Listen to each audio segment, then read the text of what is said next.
Crap. I didn't even review Season 2. Oh well. What's going on, everybody, and welcome back to a brand new episode on my channel. As always, I'm Jay, and today, guys, I'm finally talking about Castlevania Season 3. That's right, guys. If you remember, a while ago, I reviewed the first season, which I gave it some very, very kind words and glowing reviews because it was actually awesome, and it gave a vibe of one of my other favorite adult animated series, which was the animated series Todd McFarlane's Spawn. But, without further ado, let's jump into my thoughts on Castlevania Season 3. So following the events of Season 2, Castlevania Season 3 opens up with our heroes Trevor Belmont and Sypha as they are journeying through the world after having defeated Dracula. That's right, they defeated Vlad, Dracula, Tempesh, and on their journey they're also trying to battle mysterious forces who are attempting to resurrect the Vampire King. Meanwhile, in the shadows, the remaining vampire factions are trying to gather together so that they can usurp the Vampire King's throne, enslave the human race, and take over the world. Now, when you're talking about Season 3, the biggest thing that it has going for it is it actually has a decent slate of episodes, where the first two seasons were basically one full narrative and very scarce amounts of episodes in the first and second seasons by comparison. This had a chance to breathe, it had full episodes, and it had a fuller season rather, and just the general direction that they did was they focused on multiple different characters and took it to different places, a lot more so than the previous two, at least to my recollection, and it felt very Game of Thronesy, which is definitely a good thing, and it actually got to explore a full arc, rightfully so. Now, visually, the show has been excellent. It's reminds you and harkens back to an older style of animation, even though it's not. It's, obviously they're using all the new technology and stuff, I'm sure. But this season, for some reason, felt like it looked a lot more aesthetically consistent. It looked a lot more awesome.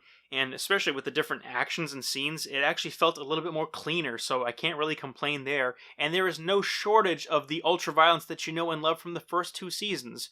Although in this season, they explore the more sexual attributes to vampire stories, as it tends to go very, very, very explicit, especially in the last two episodes of the entire series. Now, the best part of the show, as always, is easily the characters. And let's start off with Trevor and Sypha. Honestly, they are a lot more on their A game. They're a lot more in top form because after having took down the Vampire King, Vlad, Dracula, Tempesh, I mean, you've shown yourself to be quite an adept battler of night creatures, pretty much. And it shows in the first scene that they're in. They've literally become folktale heroes, as it were, as they're traveling, and it kind of feels like they know a lot more of what they're doing.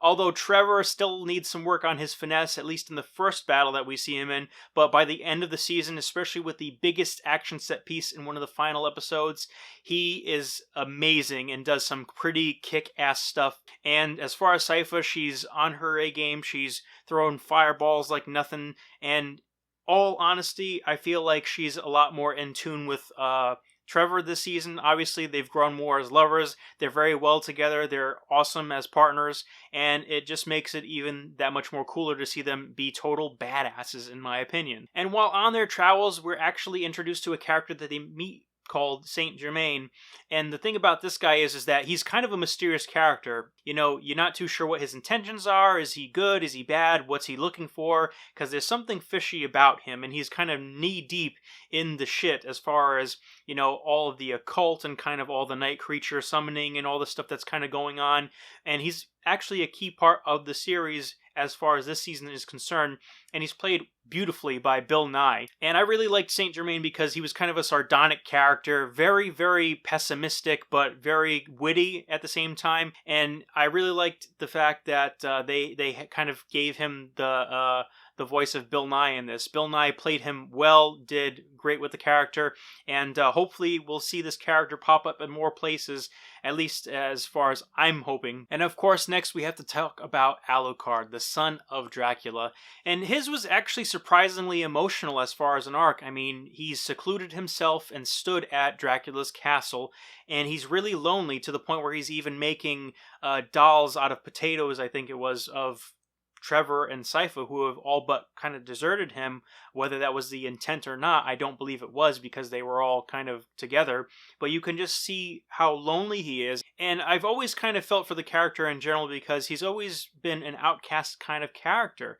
He's never been 100% human or 100% a vampire, so that kind of leaves him on the fringes, as it were. And with this right here, with him being left to his own devices, he can't even tell if it's been weeks, months, or even years since Trevor and Sypha have kind of gone on their merry way to do battle and defeat night creatures.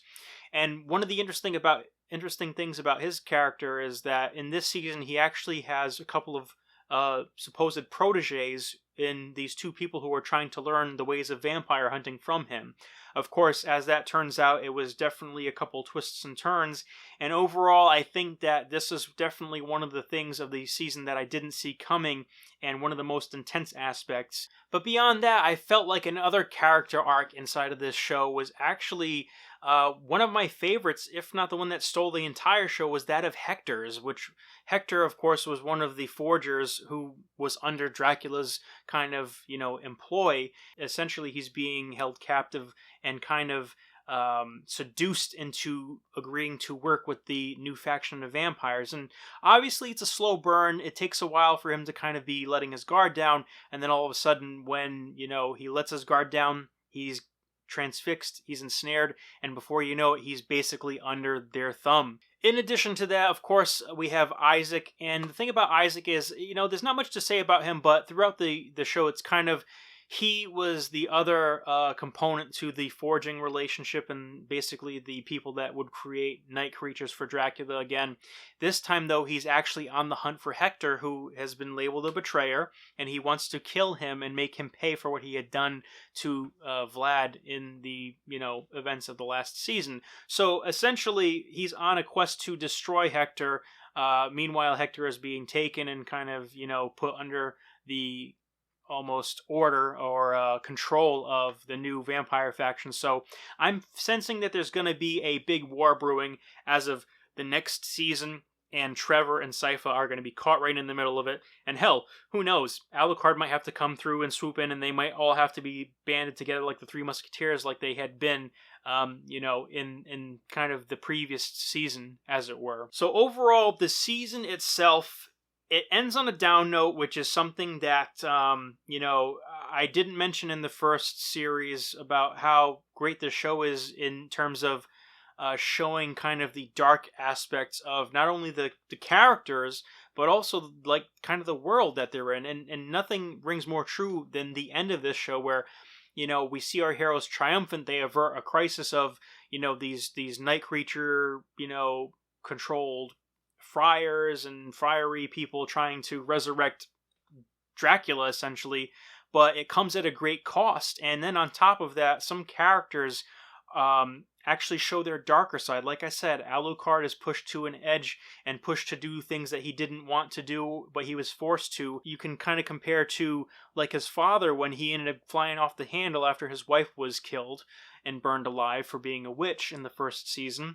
Also, there are other aspects in which, there are good characters or characters that seem very genuine and noble, but then it's discovered that they do some pretty dark shit, and none of that comes to a more clear kind of presentation than with the judge, who is another new character, and I'm not going to spoil it for you, but basically this guy seemed like a nobleman, and then you just find out at the end of the series that he was kind of a fucked up guy, pretty much. Very, very Game of Thronesy, very world building ish, and it's awesome because season 4 has just been greenlit. So this right here is definitely the right direction that they're moving in, and overall, I can't wait for it to come back. It's going to be a little while, of course, but guys, I give this season a 3.5 out of 5 stars. If you haven't seen Castlevania the series, definitely check it out. It's worth your watch.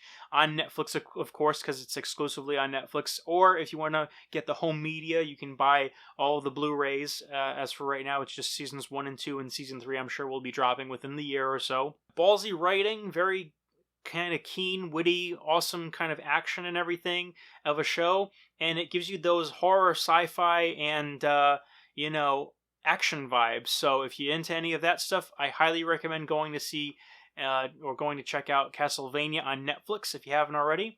But anyway, guys, thank you so much for joining me. That's all for today's video. As always, guys, like, comment, and subscribe if you dig this video. And until next time, guys, as always, I'm Jay. So take care. Bye.